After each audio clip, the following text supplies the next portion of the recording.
Welcome to the special edition of Investor Ideas Podcast with a spotlight on the cannabis sector. Recently attending the Arcview Investor Forum at the Weston Bayshore in Vancouver, BC, we got to interview some of the most influential thought leaders in the sector.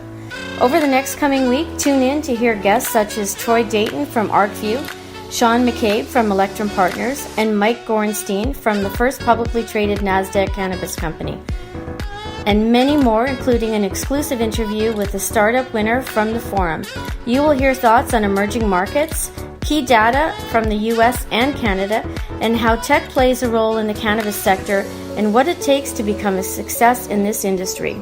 We're here with Troy Dayton, CEO and co-founder of the Arcview Group at the Investor Pitch Forum at the Weston Bayshore in Vancouver. First of all, congrats. There's a lot of enthusiasm in the atmosphere. It's a really amazing time in the cannabis sector right now with what's happening, particularly in Canada, and then the arbitrage to the U.S. because of there's really lower valuations in the U.S. So there's just a very exciting time politically, and also a real key inflection point right now.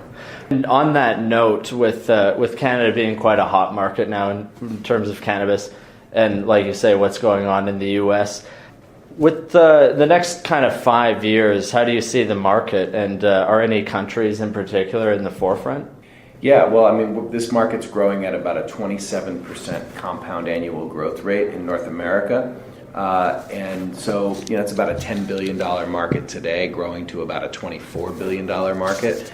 And most of that is not from new laws that are changing. Right? This is from laws that have already changed. So when you start looking at what's going to change in the next few years, you will see that impact the market, out into 22, 23, 24. And then when you look at the global market, we're looking at predicting that it's about a $57 billion market in the next, legal market in the next 10 years. Right. And so it's going to move a little slower, but when it changes, you don't have the state-federal conflict. So what's happening in Germany right now is very interesting because they're going to have medical covered by insurance. Cannabis is actually going to be competing on the same playing field as pharmaceuticals. So that's going to be very interesting. Across the world, we're seeing interesting things happening. Colombia, South America, there's a lot of different countries that are moving in this direction, and those are some really amazing markets. And so, Israel, the research that's coming out of Israel is incredible. And there's like some surprising countries. I mean, Eastern Europe, man, those countries are starting to pop pretty quick. And we hear about things like once they start seeing all these countries, developing resources and taxes and jobs and all this, they're just going to fall like dominoes. Now, there's also a lot of public companies utilizing tech in the cannabis space. What can you tell us about what you've seen in regards to tech? I think,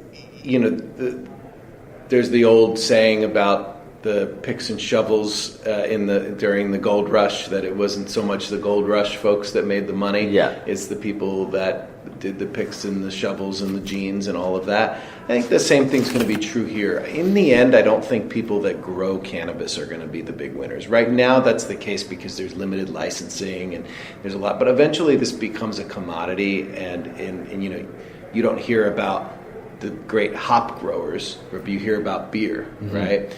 And then there's also all of these ancillary products and services. So I think AgTech is a huge opportunity, mainly because anything that's developed for cannabis can probably be used beyond cannabis, but because cannabis has such a big profit margin, and because there's so much regulation and there's so much of value that comes from increasing yield or increasing things, I think the technology around microbial additives, technology around genetics, technology around testing, this whole, and biopharma, that whole world of technology is not just innovating for cannabis, but it's innovating for agriculture and science more broadly. But it'll be first applied in cannabis. And it's exciting to be able to lead in that way. And then also I feel like there's a lot of technology around sort of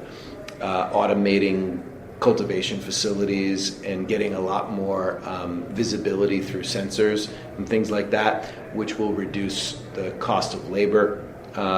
And the race is really on because there's a falling price, wholesale price of cannabis that's just going to continue.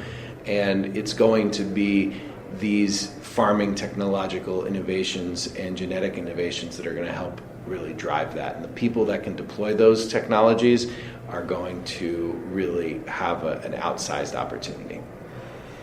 Now, you also mentioned earlier today that Arcview has completed a new report. What are the sort of main takeaways for investors from the report? Well, you'll have to buy it to find that out. No, I'm just kidding. So this is our 6th edition of the State of Legal Marijuana Markets. Right. So we've been putting out these market reports for over 6 years now with the data, and this will be our biggest one yet. It goes, in particular, really deep into the world markets and gets into each of the top countries that are likely to have decent-sized markets sometime soon or currently do, and looks at the import and export opportunities, goes state by state and looks at the different regulations and where the opportunities are. So for example, in a state that has wide open licensing, the real opportunity is going to be in brands. So we spend a lot of time looking at brands and looking at what current consumers are purchasing, because there's new product categories getting started every day, and the real money is going to be made in consumer packaged goods in this sector, but that's filled with peril, right? We also are going to be covering a lot about what's happening in the investment climate and what's happening with valuations and due diligence and just a rapid maturation of the market. And we're doing that based on millions and millions of data points through point of sale data. And so now that we have more data, the last year has marked a really significant increase in our ability to capture data in this market, and yet another year of data to be able to really look at. And so that makes us so much more able to create a more robust and actionable insights. And so bringing it all together with all the change we've seen in the space, would it be fair to say that this report is quite a milestone? Absolutely. It's going to be our biggest report. It's going to have the most information in it, and it's happening at a very unique inflection point. So I think, that then again, in a few months after we put it out, it'll be old. That's why when people buy it, they also get like a 6-month update. So, and we'll do a real update to what's changed 6 months later without necessarily doing the whole big. This is going to be a 300-plus page report. Get digital access. You'll be able to download the charts and stuff to use. And a lot of people that would buy this would want to use charts in their presentations and things like that. So we give you the ability to download those charts in a digital form to be able to use them in presentations and things like that. It's. I think if you're going to be making expensive decisions in this sector, you deserve to have access to the best information. In the end, probably saves you a lot of money. All right, Troy Dayton, thanks for joining us today. Thanks for having me. InvestorIdeas.com reminds all listeners to read our disclaimers and disclosures on the InvestorIdeas.com website. All investment involves risk, and this podcast is not meant to be an endorsement to buy or sell securities or products. To hear more podcasts, you can go to www.investorideas.com/audio. And a reminder, you can also hear our podcasts on iTunes, Google Play Music, iHeart.com, TuneIn, Stitcher, Spreaker, and SoundCloud.